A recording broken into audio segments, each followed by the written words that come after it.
हरिः ओम्। नमः सर्वेभ्यः। अद्य 20उत्तर-द्विसहस्रतमवर्षस्य जून् मासस्य 6 दिनाङ्के गीताप्रवेशस्य प्रथमभागस्य 46तमकक्षार्थं सर्वेभ्यः स्वागतं।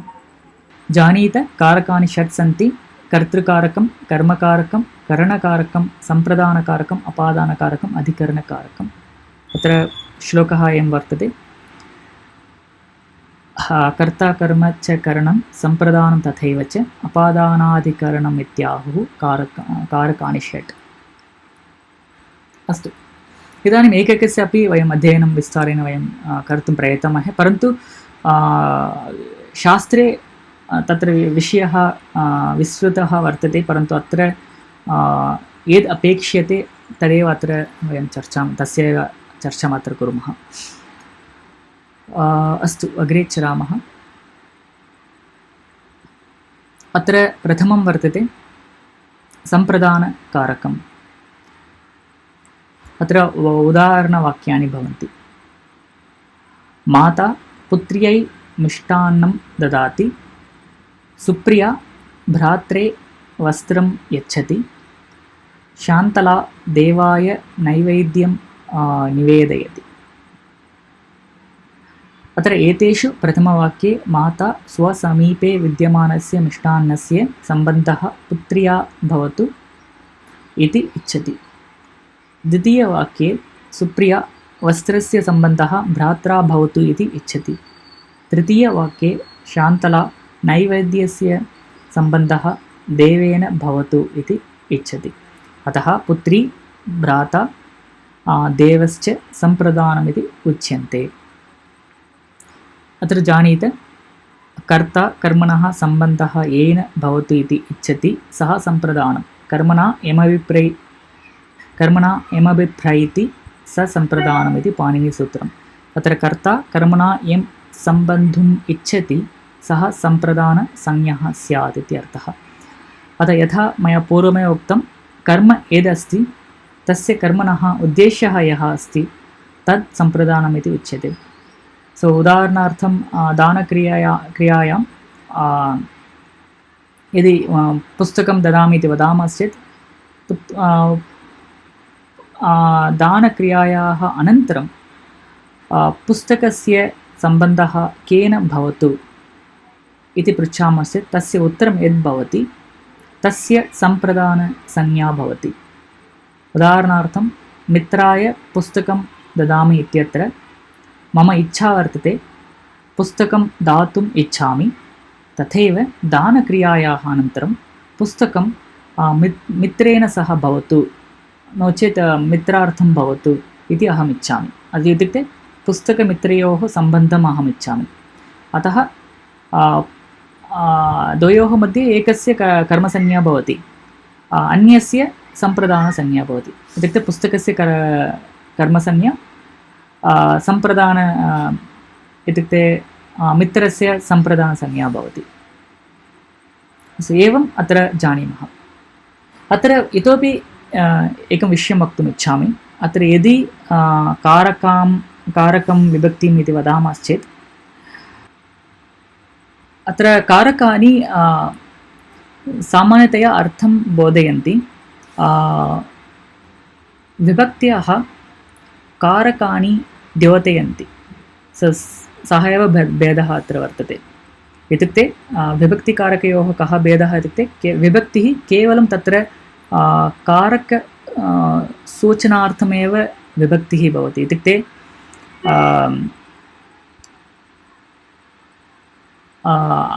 अहं पाठं पठामि इति वदामश्चेत् तत्र पाठम् इति द्वितीया विभक्तिः वर्तते, परन्तु तत्र विभक्त्याः अर्थः कोऽपि नास्ति। परन्तु तत्र द्वितीया विभक्त्या किं ज्ञायते इति वदामश्चेत् तत्र द्वितीया विभक्तिः कर्मकारकं द्योतयति इति ज्ञायते। पुनः कर्मकारकस्य कः अर्थः भवति? अत्र पठनक्रिया अस्मिन् पाठे भवति इत्यस्मिन् अर्थे तत्र कर्मसंज्ञा भवति। So if you want to say in English, the vibhaktis are different and karakams are different. Karakams are the actual meaning carriers. When we say the karma karakam, that is actual, it actually expresses the meaning of the object. But when we use the Dvitiya Bhakti, it's just an indicator on the word saying that this word should be taken in the meaning of karma karakam. That's what we are just indicating that word. We are just marking that word in the Dvitiya Bhakti to make it clear for the receiver, for the other side who is listening to our words. We are telling them that this word I am actually suffixing with Dvitiya Bhakti because you have to take this meaning in the karma karakam. That's what we are telling. We are just, so that means vibhaktis are just indicators of the karakams. They are not actually they doesn't actually express the meaning. And karakams are the one which actually expresses the meaning, and it has its own technical details like how it is related to the kriya, and in case of karma karakam, what is the actual meaning we have to interpret. All these things actually, the meaning actually is carried by the karakam, but vibhaktis are just indicators of those karakams. But when you see from the beginner's point of view, you would see the vibhakti, when you say Dvitiya Bhakti, it is a object. That's basically we actually combine both of them and say that okay, Dvitiya Bhakti means object. When you want to express an object, you have to use Dvitiya Bhakti. So that's the way we map it. But internally there is a two distinguished layers between that. One is the vibhakti, the other one is the karakam. And karakam which expresses the meaning, and vibhakti which actually indicates the karakam.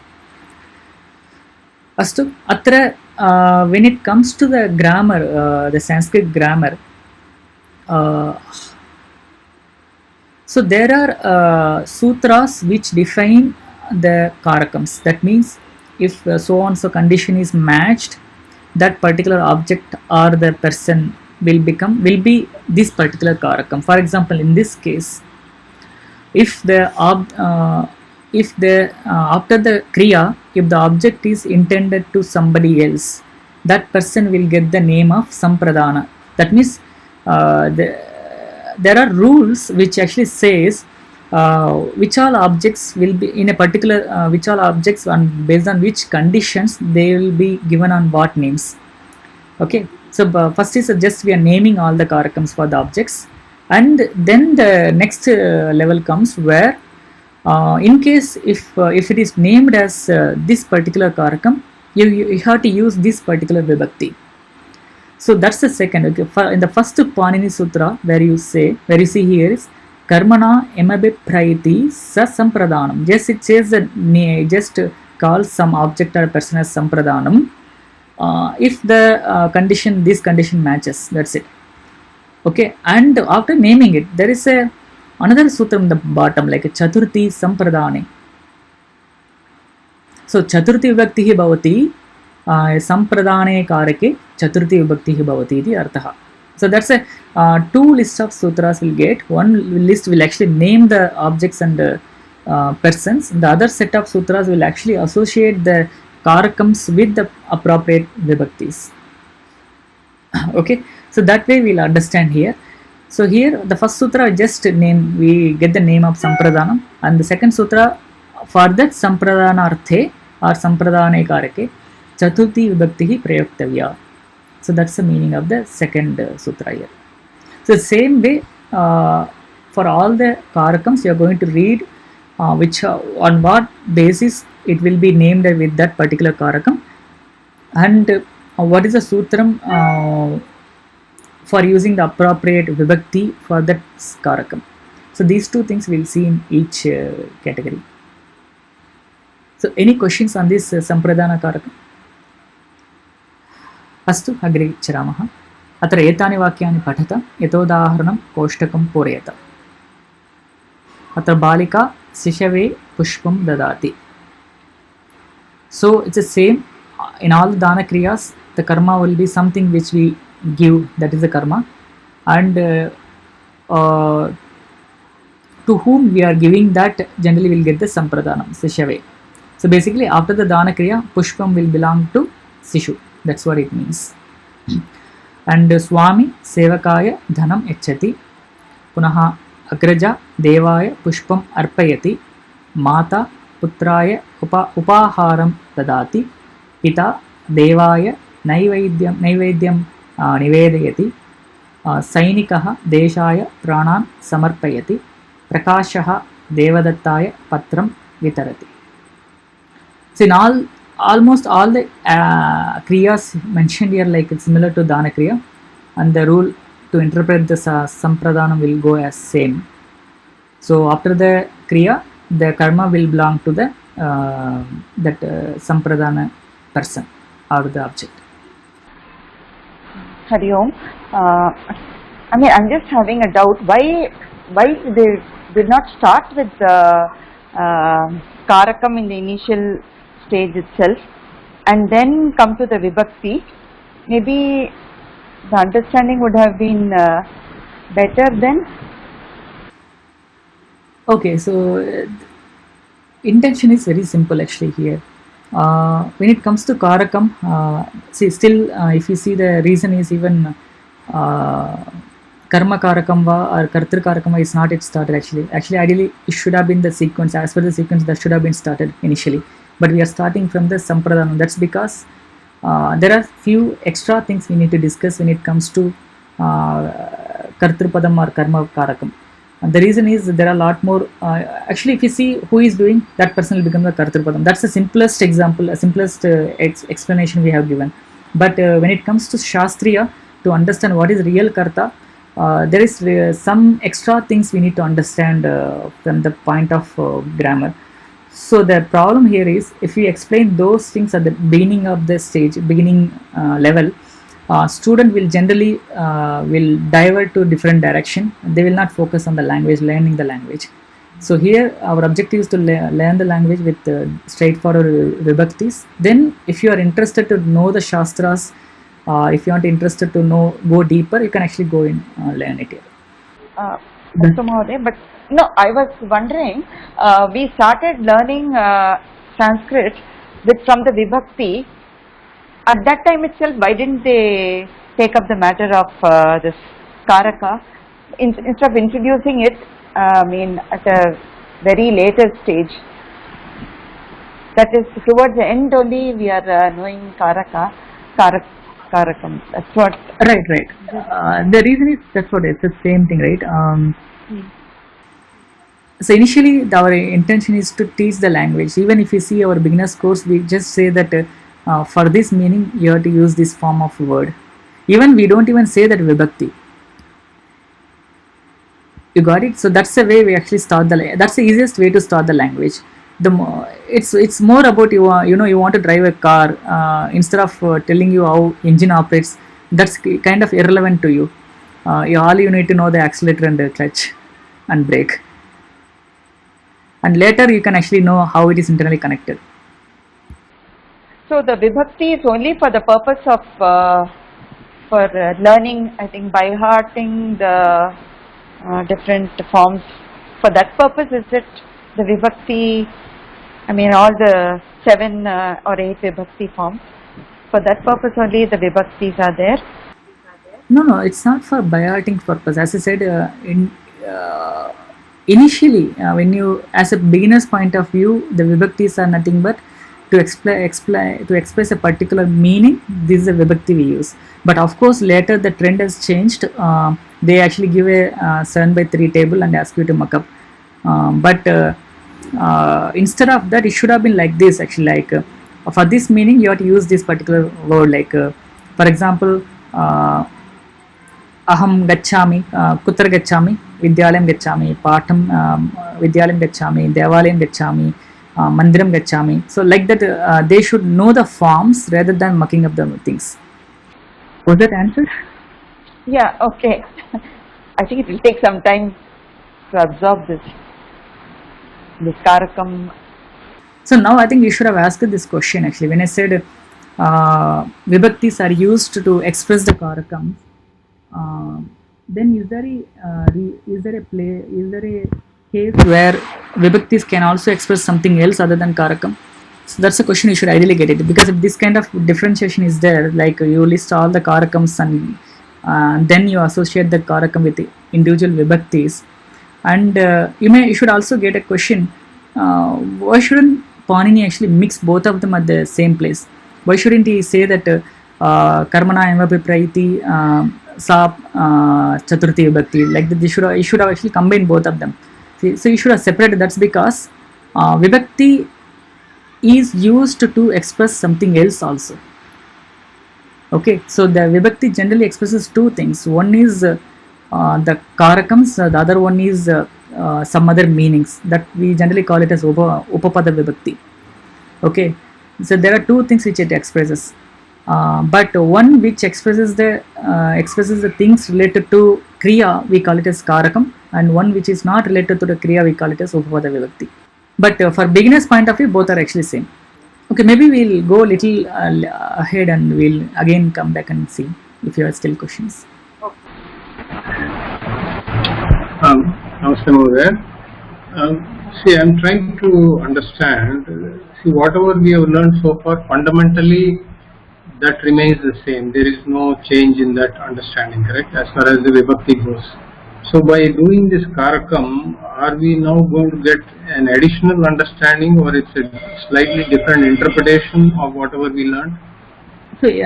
So far till this lesson, your understanding is that any object will be represented in the Dvitiya Vibhakti, in the active voice. Correct. So that's understanding. So now we are just changing that understanding in a way that it's not actually directly mapped to Dvitiya Vibhakti. There is one more intermediate person called Karma Karakam. It is actually mapping to the Karma Karakam, and Karma Karakam is represented in the Dvitiya Vibhakti. That's the change we are trying to understand here. Context based. No, what I'm saying is, context based on the sentence. Now you could have a different interpretation of the same vibhakti. Is that something that's going to happen once we learn karakam, or no? Yes, as I said earlier, for example, Prathama Vibhakti if we take, there are different reasons or different cases where we can use Prathama Vibhakti, and similarly Dvitiya Vibhakti, there are a bunch of cases where we can use Dvitiya Vibhakti. So Dvitiya Vibhakti doesn't mean only the object; it means lot of things.